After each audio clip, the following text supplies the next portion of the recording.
أعوذ بالله من الشيطان الرجيم. يوم ينفخ في الصور ونحشر المجرمين يومئذ زرقا يتخافتون بينهم إن لبثتم إلا عشرا نحن أعلم بما يقولون إذ يقول أمثلهم طريقة إن لبثتم إلا يوما يسألونك عن الجبال فقل ينسفها ربي نسفا فيذرها قاعا صفصفا لا ترى فيها عوجا ولا أمتا يومئذ يتبعون الداعي لا عوج له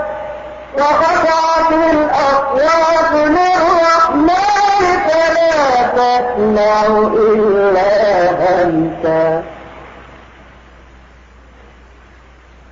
يومئذ لا تنفع الشفاعة إلا من أذن له الرحمن ورضي له قولا يعلم ما بين أيديهم وما خلفهم ولا يحيطون به علما وعنت الوجوه للحي القيوم وقد خاب من حمل ظلما ومن يعمل من الصالحات وهو مؤمن فلا يخاف ظلما ولا هضما وكذلك أنزلناه قرآنا عربيا وفرقنا فيه من الوعيد لعلهم يتقون أو يحدث لهم ذكرا فتعالى الله الملك الحق ولا تعجل بالقرآن من قبل أن يقضى إليك وحيه وقل رب زدني علما قد عهدنا إلى آدم من قبل فنسي ولم نجد له عزما وإذ قلنا للملائكة اسجدوا لآدم فسجدوا إلا إبليس أبى فقلنا يا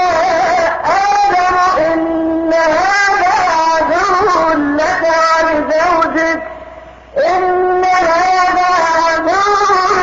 ولزوجك فلا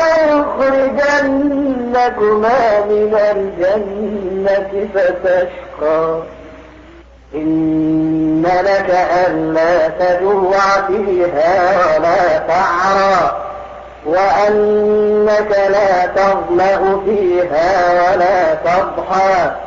فوسوس إليه الشيطان قال يا آدم هل أدلك على شجرة الخلد وملك لا يبلى أكلا منها فبدت لهما سوآتهما وطفقا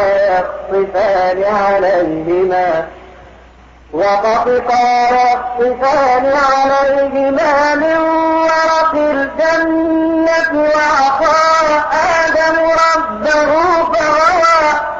ثم ارتباه ربه فتاب عليه وهدى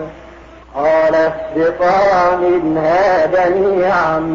بعضكم لبعض عدو فإما يأتينكم مني هدى فمن اتبع هدى فلا يضل ولا يشقى ومن أعرض عن ذكري فإن له معيشة ضنكا ونحشره يوم القيامة أعمى قال رب لم حشرتني أعمى وقد كنت بصيرا قال كذلك أتتك آياتنا فنسيتها وكذلك اليوم تنسى وكذلك نجزي من أسرف ولم يؤمن بآيات ربه ولعذاب الآخرة أشد وأبقى أفلم يهد لهم كم أهلكنا قبلهم من القرون يمشون في مساكنهم إن في ذلك لآيات لأولي النهى ولولا كلمة سبقت من ربك لكان لزاما وأجل مسمى فاصبر على ما يقولون وسبح بحمد ربك قبل طلوع الشمس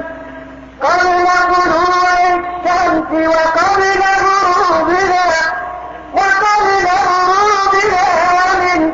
آناء الليل فسبح وأطراف النهار لعلك ترضى ولا تمدن عينيك إلى ما متعنا به أزواجا منهم زهرة الحياة الدنيا لنفتنهم فيه ورزق ربك خير وأبقى وأمر أهلك بالصلاة واصطبر عليها لا نسألك رزقا نحن نرزقك والعاقبة للتقوى قالوا لولا يأتينا بآية من ربه أولم تأتهم بينة ما في الصحف الأولى ولو أنا أهلكناهم بعذاب من قبله لقالوا ربنا لولا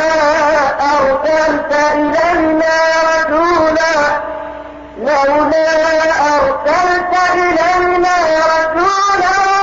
فنتبع آياتك من قبل أن نذل ونخزى قل كل متربص فتربصوا فستعلمون من أصحاب الصراط السوي ومن اهتدى